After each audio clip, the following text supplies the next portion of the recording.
This segment brought to you by Wilson Combat.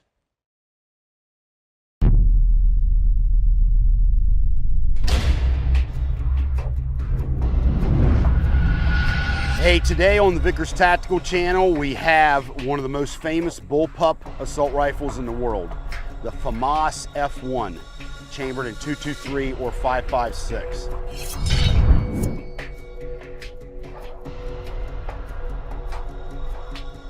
Now this is the older FAMAS. Later on, the French military replaced it or upgraded it per se to the FAMAS F2. It took an M16 magazine. In addition, it had a 1-in-9 twist barrel, whereas the FAMAS F1 has a 1-in-12 twist barrel for 55 grain ammo. Now, the French military, because of the locking mechanism used, this is kind of a delayed blowback via lever lock. It's a very unique locking system. They use steel-cased 5.56 ammo in their service rifles, and they really recommend against the use of brass-cased 5.56 NATO. Now, I've shot a fair amount of brass-cased ammo through my FAMAS with no issues at all. However, I could see, based on the lever delay action, where the steel case will be a plus, especially in a gun, let's say, that's more worn, or recoil springs that are more wore out and whatnot, and unlocks a little bit quicker. I can see where the steel cased ammo comes into effect. Up front here, the semi-automatic FAMASs that were imported years ago, there was only a couple hundred of them ever brought into the United States or less, have a smooth profile barrel and a flash suppressor. The full auto ones have these ridges and this spring-loaded sliding collar to adjust the depth that a flash suppressor mounted rifle grenade slides down over top the muzzle and indexes down onto the collar. That's how you can spot a full auto versus a semi-automatic FAMAS immediately. No bolt hold open device, 25 round magazine. Now remember, generally assault rifle magazines are curved, and there's a reason for it. The cartridge case is tapered. This is 5.56 and has a slight taper. It's a little bit wider at the base versus the top. Now, not so much so as a 7.62x39 or 5.45x39, and that's why you see more of a curve with those magazines. But in 5.56, a properly designed higher capacity magazine, such as 30 rounds or even 25 or even 40 rounds per se, should have a slight curve to it.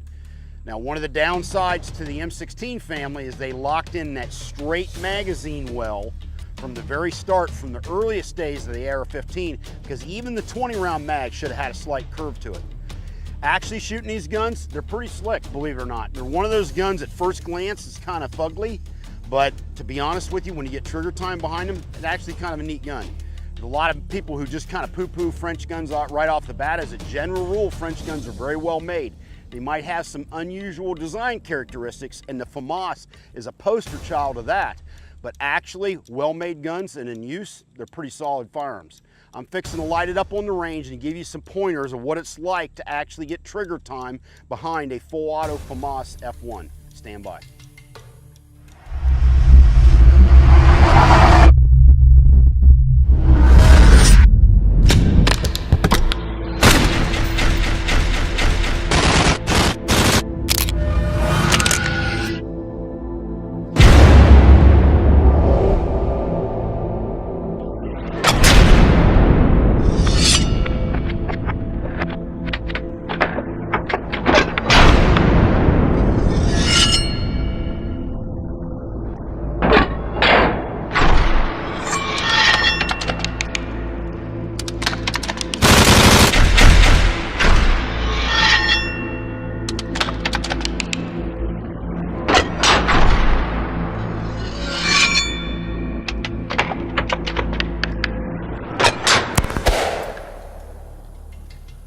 Okay, shooting the FAMAS. I gotta admit, I like shooting this gun, all right? There's something unusual about it.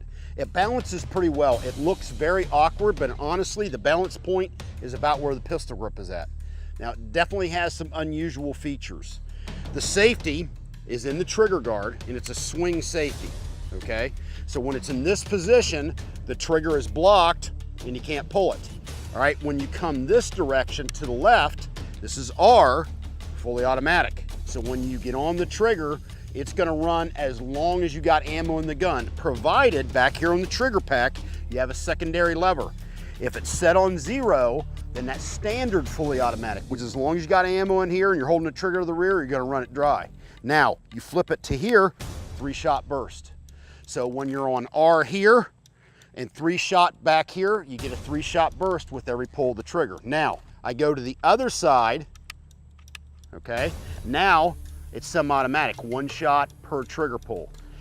It's not natural for a right-hander to swing the lever to that side. So obviously they have set it up, the French set this up, to where the standard operating mode for a right-handed shooter, which is the majority of shooters, is gonna be fully automatic. All right, some food for thought.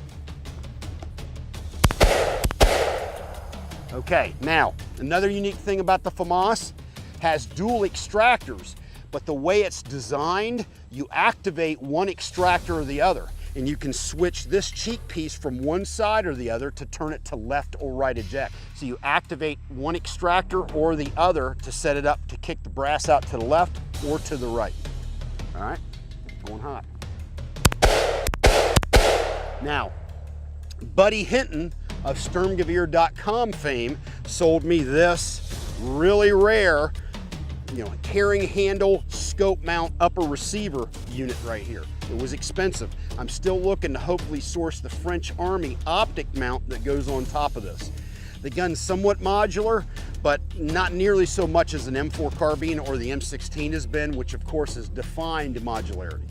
You come up front here, of course, you have a spring-loaded collar, which allows you to adjust for rifle grenades. You slide rifle grenades over the muzzle and you can adjust for the range intended with the spring-loaded collar. And also right here, you have a sighting for your rifle grenades. Really slick. In addition, all FAMASs have their own spring-loaded bipod legs right here that tuck up on the side. Pull them to the rear, rotate them down. Now when you want to fold it, same thing. Pull it down, rotate it up. All right, going hot. Okay, FAMAS does not have a bolt hold open device. So when the gun runs dry, it does not lock the bolts to the rear. In addition, magazine catch is right here. So magazine out, and I want to put in a new mag. That's the way I do it. Interestingly enough, the FAMAS may be the only assault rifle I know of, or other than the very earliest AR-15 prototypes, that had a straight 25-round box magazine. Most magazines that are straight for 5.56 are 20 rounds only, and when they get above that, they start into a curve of some kind. All right. There you go. Runs dry, you get a click, that tells you need to reload the gun and get it back into action.